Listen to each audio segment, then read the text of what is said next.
Good evening and hello, Marshall Reddick Real Estate Network. My name is Patrick Prunty and it's my pleasure to be here with all of you tonight. I'm going to jump right in and give you a little info about myself.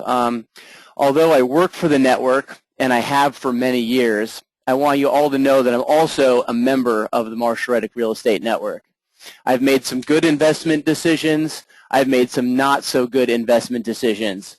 I've dealt with tenants, vacancy, maintenance, property managers, and the like. I've learned a ton in my time here with the network about investing. You know, and it certainly would be great if the world of investing was easy and always positive. But as we all know, investing is by no means easy and certainly not always positive. When we make an investment decision and it doesn't materialize for any number of reasons, we don't say, I'm never investing again, do we? Certainly not. You know, as investors, we cut our losses, we learn from our mistakes, we get back in the mix and invest a little wiser the next time. That said, our topic of presentation tonight, solutions to help avoid foreclosure, isn't the most glamorous. It is, however, extremely important and a big aspect of your real estate investment education. I know we've all heard the old adage, you know, knowledge is power, and it's specific to this topic and no different. So I'm not sure if all of you are tuning in tonight are here for general knowledge, or perhaps because you're weighing your options, perhaps looking to avoid oncoming trouble, or because maybe you're already in trouble and looking for help.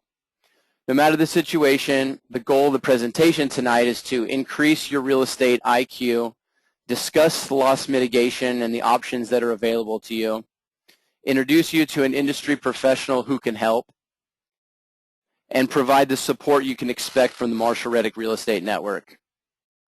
Before I turn over the mic to our guest speaker tonight, I wanted to give you a little background. Linda, just like myself, is also a member of the Marshall Reddick Network. She's been so for more than a decade. You know, she's made some good investment decisions and some not so good investment decisions. She's dealt with tenants, vacancy, maintenance, and property managers just like myself. She's learned a ton. And you know, somewhere along the line we linked up and brought her on as a trusted network service professional.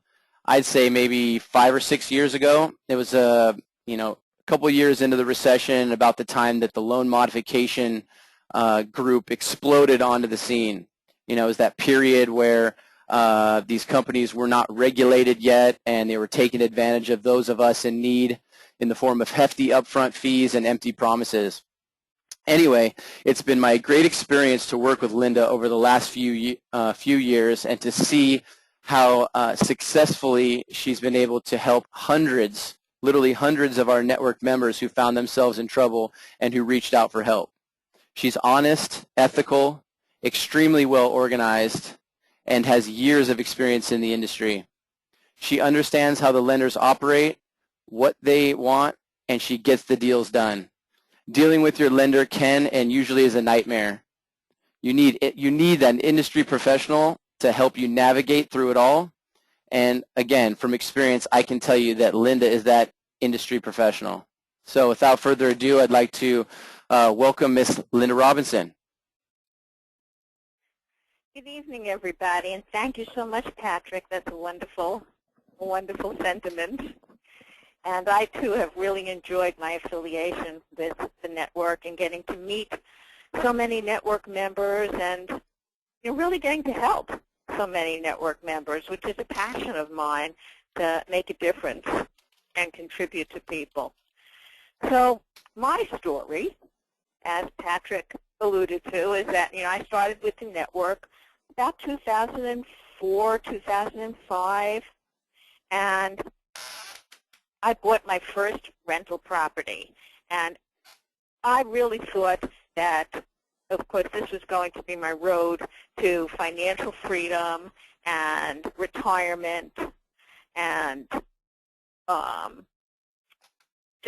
just financial success. And what happened was that it really looked promising for a good couple of years. I mean, my first property that I bought in Cape Coral, Florida, doubled. This first year I had it. It doubled. and I refinanced it and took out some money and bought 5 more. And then my second property in Lakeland, Florida, doubled in 2 years. And I said, oh my God, this is it. This is just so phenomenal. This is fantastic. I really saw like I said, my future being very rosy. Well, within several years, I had bought 14 properties, and all of a sudden, the real estate market tanked, as we all know, and instead of appreciating, all these properties started depreciating. Not only were the properties depreciating, but I was losing tenants. The rents were going down. The properties that were a couple of $100 a month positive cash flow ended up being a couple of $100 a month negative cash flow. The properties were getting a little older, and all of a sudden they needed water heaters. They needed repairs in between tenants. And a few years back, with my 14 properties, at that time, my husband was making good money. I was making good money.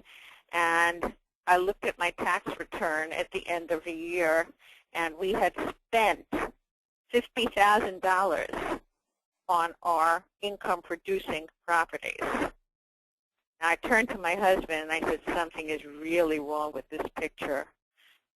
We were putting out about $3,500 a month to keep our assets afloat. Now, there's really something wrong with that.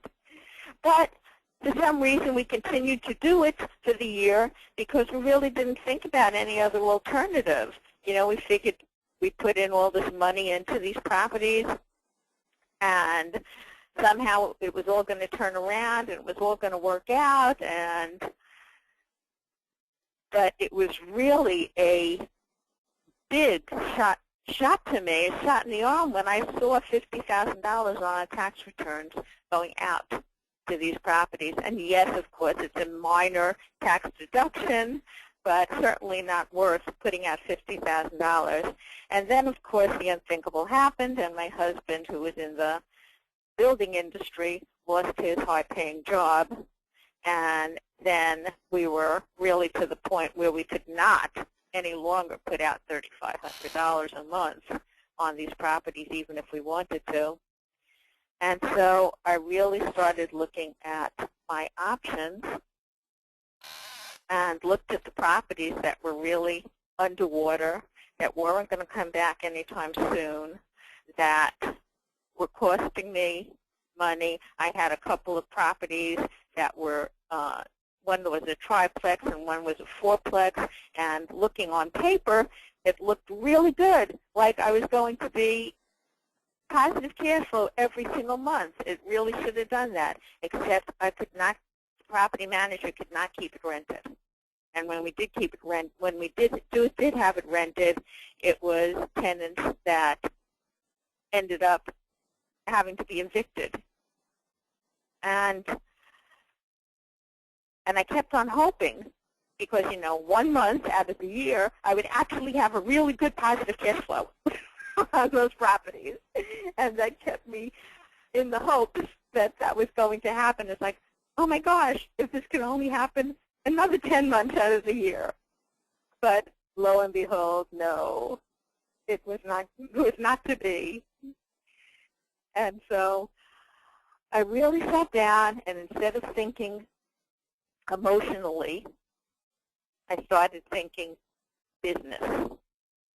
I looked at these investments from a pure business point of view, which was very difficult because it was so hard for me to admit that that 5% down that I put down, or 10% down that I put down, and all of the repair money and whatever I'd already put into the property, I was never going to see it. I was never going to recoup it. It was very difficult to let go of the hopes of that. But I was really tired of throwing good money after bad. I ended up short selling over the course of 2 years. I ended up short selling 11 out of my 14 properties. And I got to tell you that I sleep so much better at night I mean, there was times when, maybe you can relate to this, but there were times that either my husband or myself woke up in the middle of the night and woke the other one up just because we were having an anxiety attack. We just couldn't even fathom how, how we were going to get out of this and the challenges we were having. And now that I've gotten rid of all of those properties, our income's recouped, our credit's recouped, everything is rosy, and we're just in the process of buying another property right now for $39,500, which is a great income-producing property. It has a tenant in there, paying $700 a month rent. I'm buying it for $39,500, and it's going to be a great investment. And so I'm looking at things like that now. Anyway, we're going to talk about loss mitigation and how to mitigate your losses. And that's what I'm here for. That's what I do. See, if you work with your lenders, you work with the banks, they want to mitigate their losses. So you need somebody on your side. You need a champion who's going to want to mitigate your losses, because that's what I do. And so we're going to look at several loss mitigation options and see how to take a look at which is the right one for you, and just get a little education here.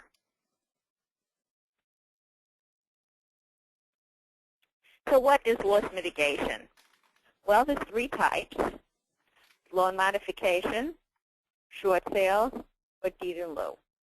Loan modification, that's a process where the terms of the mortgage are modified outside the original terms of the contract agreed to by the lender and the borrower. It just basically means they modify your loan and you both agree to it. And when it works out, it's a beautiful thing. The short sale, and that's when you want to get rid of the property, or let's put it this way, it's a good business decision to get rid of the property, because nobody wants to get rid of their property. It's a good business decision to get rid of the property, and the seller strikes a deal with your lender to accept less than they owe on the property in exchange for avoiding foreclosure. And so that's where, I, as a negotiator, come in, and we'll talk more about that. And then there's a deed in lieu, and that's basically when the seller strikes a deal with their lender to accept the property back. And so the seller just takes title back, but it's not as easy as it sounds. It's a lengthy process, and it's also a negotiation. So which one is right for you, if any? Firstly, do you want to keep your house? Do you want to keep the house? And I really should pose it differently. Like I just said, it's not do you want to keep the house. It's is it a good business decision to keep the house? And how do you decide that? Well, firstly, is it a primary residence or an investment? I mean, if it's a primary residence and you're living in the house, then of course there's different considerations rather than it just being a business decision. You raise your children in that house, you love the house, whatever. Maybe it's underwater, but you still want to continue to live there. If it's an investment property, then I really urge you and encourage you to look at it as a business decision. Are you throwing good money after bad? Is it going to recoup in 5 years? How much would you really have to make on the sale in order to break even? With all the money that you're throwing into it, and the repair money and the re-renting money and all of that stuff, does that make sense? Then you want to ask yourself, who's your lender? And not just who's the lender, who's the investor, meaning who actually owns the note.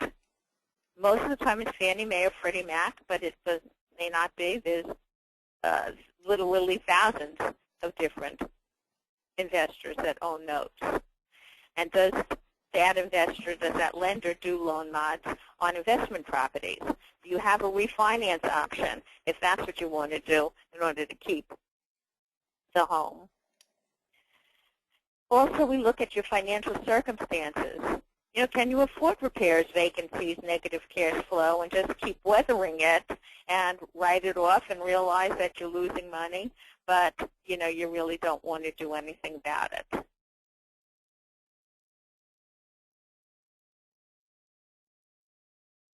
Is the property in the area? You want to look at the property in the area. Are you upside down? Will it rebound? What's your vacancy rate like? I had a property that's actually probably my best property for years. It was always rented. It was a positive cash flow, and it was just a thrill. And then all of a sudden, out of the blue, after owning this property for 5 years and having about $300-400 a month positive every month, we lost the tenant. And the property management company could not re-rent it. We lowered the price, we lowered the price, we lowered the price, could not re-rent it. By the time a year went by without being able to re-rent the property, I had already used up all of the reserves of that $300 a month that we had put away of positive cash flow for all those years on the mortgage without a tenant. And at that point, it just seemed like the best thing to do was to short sell the property. And like I said, I sleep better at night. Do you have a verifiable financial hardship? Well, a lot of people think they don't. However, all the lender really wants to know is, has your income decreased or has your expenses increased? Now, pretty much almost any investor can fall into those categories. You know, yes, your income is decreased if your rents have gone down, if your taxes have gone up, you know, if you've had some vacancies, if you had some repairs, any of that stuff is a verifiable financial hardship. I've had lots of clients that make a lot of money in their normal career that didn't think they were going to be able to qualify for a short sale, and we've gotten them qualified. So, let me look at it with you. Also, you want to look at the effects on credit and taxes, and those are things that we'll talk a little more about. What I can tell you is that with the help of a credit repair company, I rebounded within 1 year. And my credit went up after 2 years of doing short sales and missing payments. I rebounded so that my credit went up to 720, and I was able to get new credit cards, raise limits on my credit cards, and refi one of my remaining properties within 1 year. So it certainly can be done. And tax consequences, you need to talk to your accountant. But what I can tell you is that with all of my short sales, I didn't have any tax ramifications that were negative on me. Okay, so let's look at them all specifically. Loan modification. The best success is on primary residence. Now, I'll tell you why. For one, many of the lenders don't do loan modifications on investment properties, even if they tell you they will, and they have you go through filling out the forms, and you can go through it for a year, and they can keep telling you resend this and resend that and resend this, and string you along for a year, and then tell you you don't fit into a program and deny you. That's been my experience with most investment property loan modifications. The lenders, maybe some of them are getting a little bit more amenable to it now. So, I will talk to you about it, but the best success is on the primary residence. And also the reason of the not doing the loan modification on investment property. I'll tell you another story. My property in Cape Coral, I went ahead and got a loan modification on it, and unbelievable loan modification. They gave me 3% fixed, a fixed 30-year 3% loan on the property. And I thought, wow, this is terrific.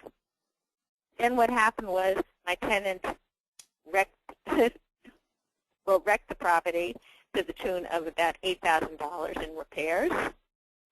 Also, the county installed county water system. It was on septic, but they installed a county water system, and all owners had to pay something like $11,000 for the privilege of having a county water system all of a sudden.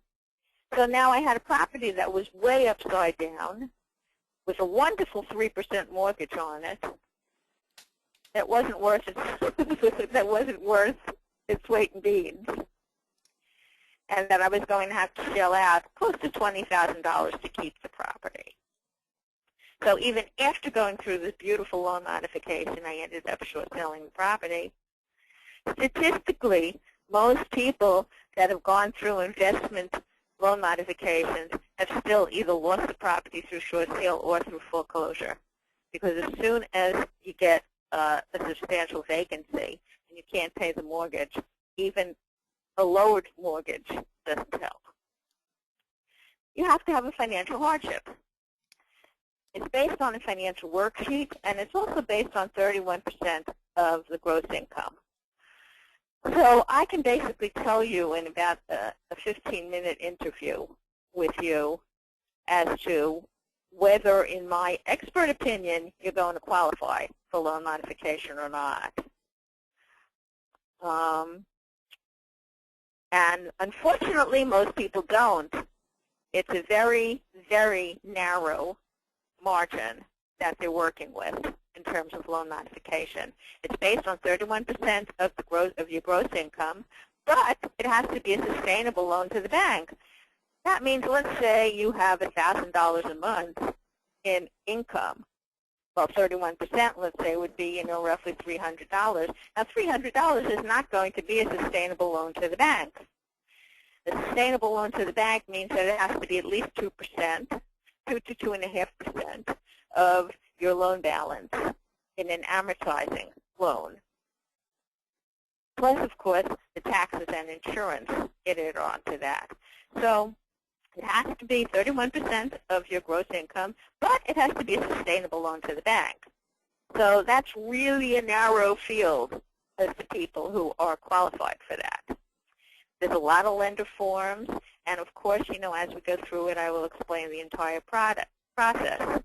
You end up with a trial mod if you're lucky, and then if you pay your payments on time and nothing changes with your financials, in 3 months you will be the proud owner of a permanent modification, and it will be a happy, happy day.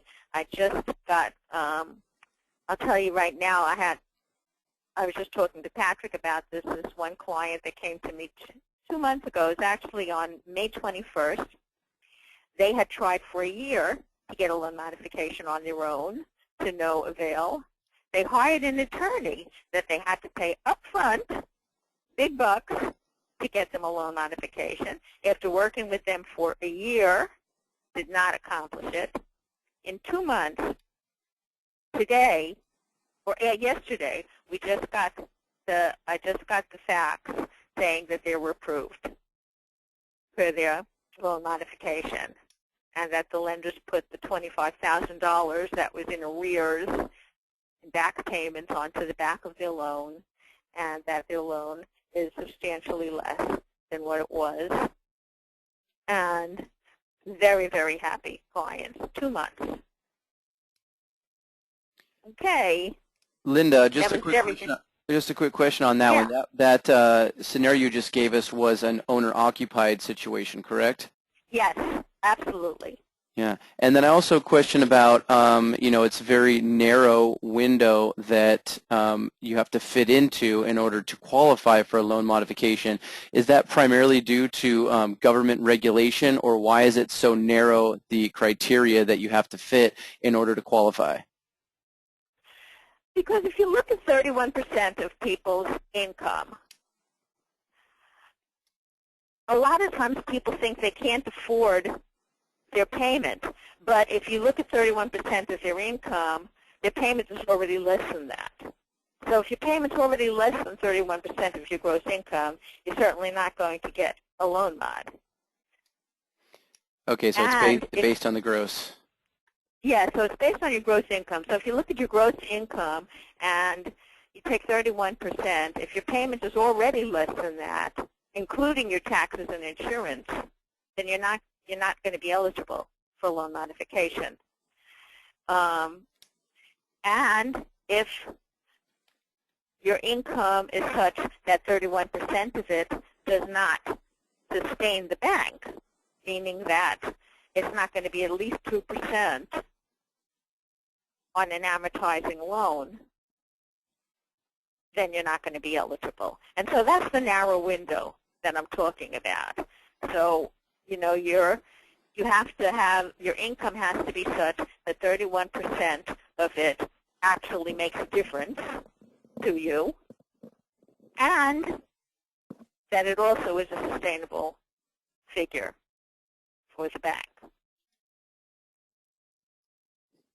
So I hope that clarifies it. Yeah, thank you very much. Yeah. Okay. So now we're on to short sales. And the thing is, a lot of people think they want a loan modification because they really think that they want to keep the property. But when we look at it in terms of a business decision instead of an emotional decision, it really doesn't make sense a lot of the time to keep the property. So, yeah. Okay, so short sales. You need to be behind on your mortgage payments, and, we'll talk more about that. The property gets listed. I find a realtor in the area, or sometimes you can use your property manager if you love your property manager and they do sales. And the property gets listed, get an offer. I send in a short sale package to the lender and a HUD, which is the lender net sheet, and work with the lender basically to negotiate a reduced payoff to them. They're not getting their full payoff. It's a reduced payoff, and they're going to, and what we're working on is them accepting it. But not only working on them accepting it with no recourse to you, meaning that they don't come after you for anything, that you don't have to come in with a cash contribution, that they don't ask for a promissory note. And all of these things take expert negotiations to get your to get you mitigated, to get your assets covered and taken care of. You need to have a verifiable financial hardship, but we already talked about how we can work that out in a hardship letter. It's based on a BPO appraisal, which is, kind of appraisal that the lender does to determine fair market value. And so that's what they're looking at. They're looking at fair market value, not how much, how much less or how much or anything else other than fair market value. I had a property in Lehigh Acres that I paid $195,000 for, and it was about a $1,400 a month negative for me with the tenant that I had in there. $1,400 a month negative, and I paid that for well over a year. Then Lehigh Acres really tanked. I ended up short selling that property for $35,000. It was an $800 a month tenant in there. At $800 a month, I was $1,400 a month negative. At $800 a month, the person who paid $35,000 for that property got one heck of a deal. It was 2 years old, and they paid $35,000 for it, and the lender accepted it. That's because that's what the fair market value at the time was. Unbelievable. So I do the negotiations with the lender or lenders. If there's 2 liens, it's definitely more difficult. But, you know, I have full success with that. Sometimes there's back HOAs. Sometimes there's contractors that are owed money. Whatever it is, I negotiate it all. You know, I've negotiated with the IRS, with people who had liens on their property. The lender sometimes will come back with a counteroffer, and then we present the counteroffer to the buyer. A lot of times the buyers come in lower than they're really willing to go anyway, and the buyers will come up. Sometimes they won't come up to exactly what the lenders want, but they'll meet halfway or they'll meet somewhere in the middle, and we'll be able to get the job done. And the happy day, when you do the happy dance, is when you get the approval, and it doesn't have a seller contribution, it doesn't have a promissory note, and it says that the lender is going to release you from your obligation and without recourse, and you will owe nothing. So that is a happy day, and that is what happens on 99.9% of the short sales that I do or that I have done. Okay, a deed in lieu.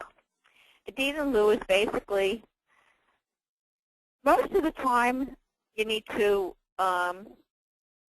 list the property first. Now, if for some reason we don't get a buyer within 90 days, or we don't get a buyer that the lender will accept within 90 days, then we can go to the lender and request a deed in lieu. It also has a ton of paperwork to it, and it has to be the right timing because it can't be when there's any sort of foreclosure looming. And it also is only when you have one loan because the investor needs to take it back. They can't take it back if it's encumbered by anything else, if the title is encumbered by a second lender or any other title encumbrances. And the investor must be willing to accept it back. And that is a negotiation. Again, a verifiable hardship. There's a ton of financial forms and package, and I follow up weekly with the lender until we get a result. And then they send an attorney package to you. That's a happy day. I just had, actually we just completed on a deed in lieu for one of our clients just a couple of days ago. Very happy. The attorney package came like a few months ago, and it took them that long to record it afterwards, but they just completed on it, and the title transferred over to the lender, and they are sleeping better at night. Okay, why hire me? So I have years of experience and a great track record. I manage the entire process and keep it moving. I manage the realtors, I manage the title company, I manage the lenders and the communications. I'm detail-oriented. You're not going to have any surprises at closing. I understand what the lenders want. They like working with me because I'm non-adversarial. You know, they really get that I want to make it work. And I keep you informed every step of the way. I'll educate you as much as you want or as little as you want, you know, and as much communication as you want or as little communication as you want, but, you know, you'll be informed. There's something I also need to say here is that I want to make it clear that one does not have to hire a short sale negotiator or a loan, or a loan modification negotiator in order to get these things done. You know, as a loan modification, you can certainly try and tackle it yourself. With a short sale, you can possibly have the realtor, the listing agent do it. But I've got to tell you there's a big difference between experience in terms of what I do, how much I know, and getting the job done, and others, especially regular realtors or trying to do any of it yourself. I can tell you there's been several clients that have tried going direct with realtors and getting it done. And I had this one client that called me 3 months later and said that the lender wanted a $30,000 cash contribution at closing. And I said, okay, And they said, well, if we hire you, what can you do? And I said, well, at this point, we'll have to close the file, start all over, and send in fully new financials. Because see, what I do is I review all of your financials. I make sure that they're packaged in a way that's going to mitigate your losses. And I'm telling you right now, realtors, I don't know of any realtors that do that. They may know how to do a short sale, but I'm telling you that they're not going to help you with the financials that way, and with your bank accounts and with your assets.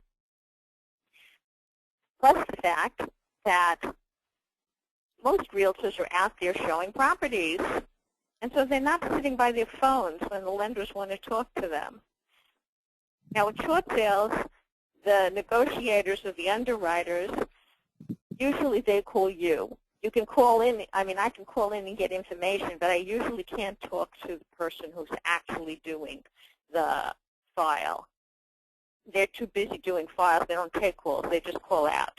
But if they call out, you better be ready to take their call.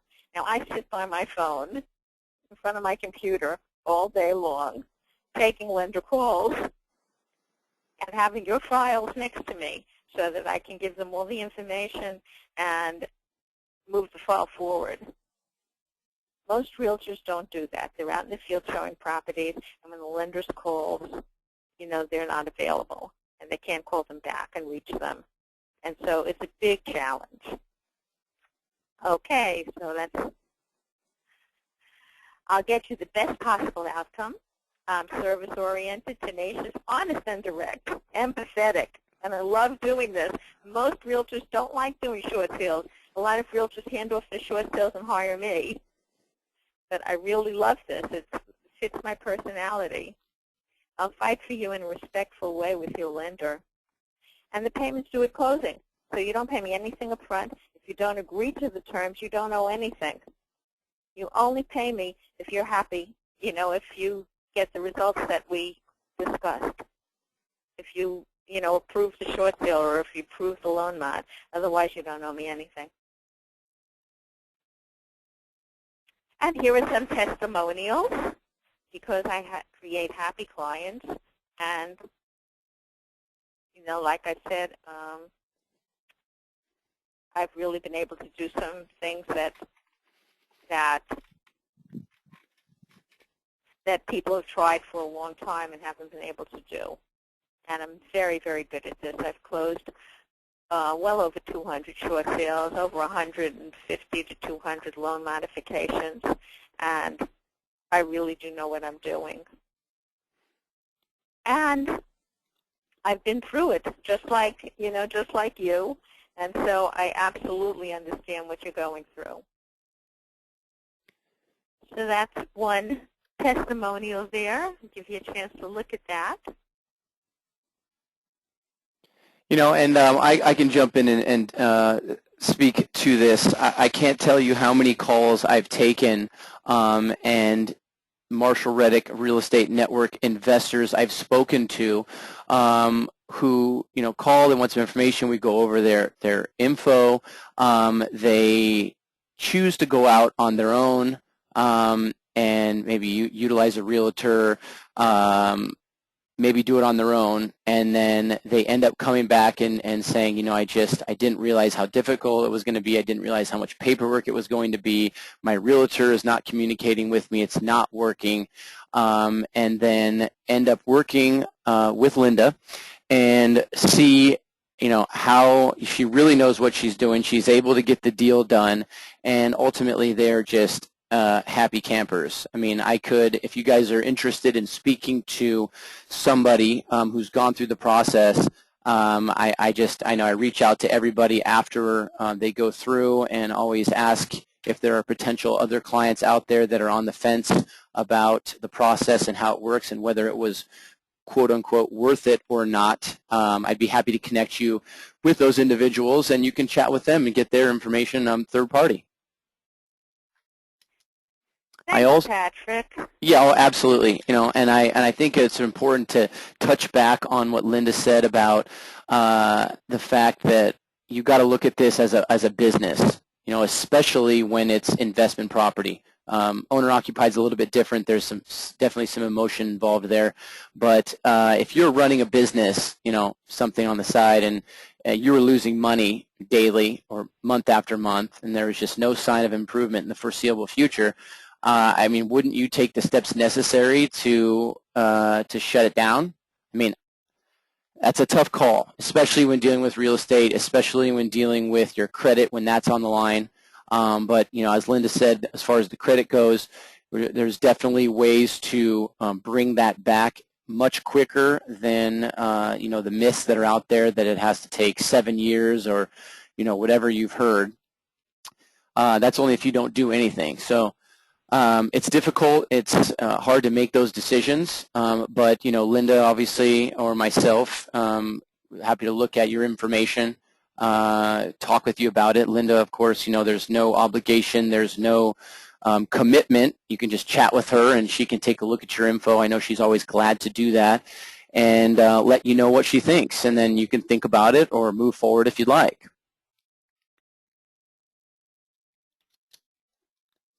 Thanks, Patrick. And, you know, I just want to thank you for the opportunity to be here. And were there some questions that people had? I'm not sure if everyone knew if we were going to open it up, but definitely opening up the floor to questions if there are any at this time. I don't currently have any.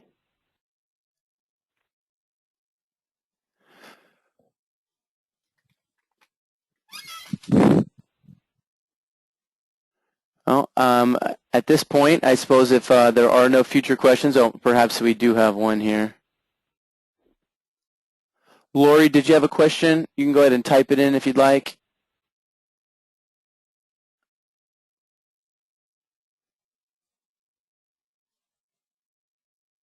You know, one thing I can say while we're waiting for questions is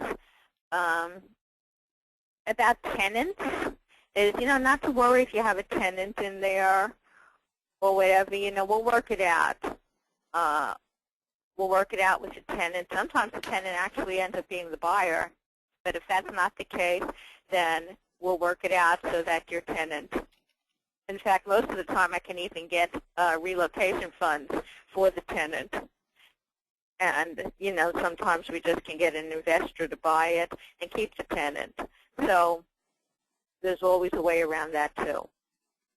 Linda, maybe you want to discuss a little bit about how the fee structure works and touch on that a little bit more. I think it's important to understand that most companies that are out there, they definitely always want funds up front and, you know, normally can't perform, at least in my experience, certainly not with the impeccable record that you have.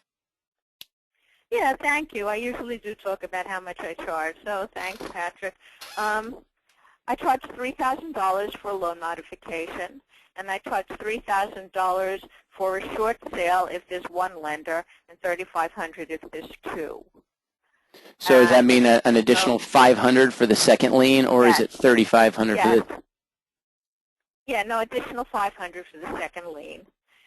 And you know, like I said and Patrick said, the money is not paid up front; it's paid at closing, and only if you accept, like if it's a loan mod, if you're accepting the lender's terms, then you pay me the money. Right. If So you I don't guess accept the lender's, I was just going to say, in essence, then, I mean, you'll jump into the process, you'll take it all the way through. You're that confident in your ability to come with an acceptable solution, and the investor, or the seller, I guess, in this case, or the person looking for the loan modification, can take the deal or not. right. And of course, if they choose not to, then they can go on about their way. Only if they do accept the deal that you've negotiated and the property is successfully modified or successfully short sold or taken back as a deed in lieu, will they then owe the $3,000 or the $3,500 fee that you charge for all legwork up front. Yes. And what I can tell you is that I've never had anybody not. Never. It's like the deals that I negotiate are always acceptable to the clients. Right. I think one of the major setbacks for a lot of people is thinking about the deficiency and the banks in different states or lenders coming after them because perhaps they have assets. But I think that you have the ability. I mean, I don't know. Like you said, 99% of the time, you negotiate the deal for the short sale with no recourse to the seller. And I think that's extremely important to touch on, that, that's put in writing, and so it's not that the bank can come back to you after the fact and come after that deficiency. Exactly. It's a clean deal. It's a renegotiation of a contract, and it's put in writing that you owe nothing, that there's no recourse, and that at the time that they receive the payoff, they will consider everything complete, and that they use the term settled for less than amount due. That's what they actually call it. They call it settled for less than amount due. But it's a complete settlement. There's nothing more that they will do to you or come after you or want from you. I do have a question that's come in from Lori Norland. Lori, so maybe you can clarify this, that you had gone through a short sale maybe a couple years ago, and the realtor's fee was a part of that. And you're wanting to know what the difference is in this situation. Linda, you want to take that?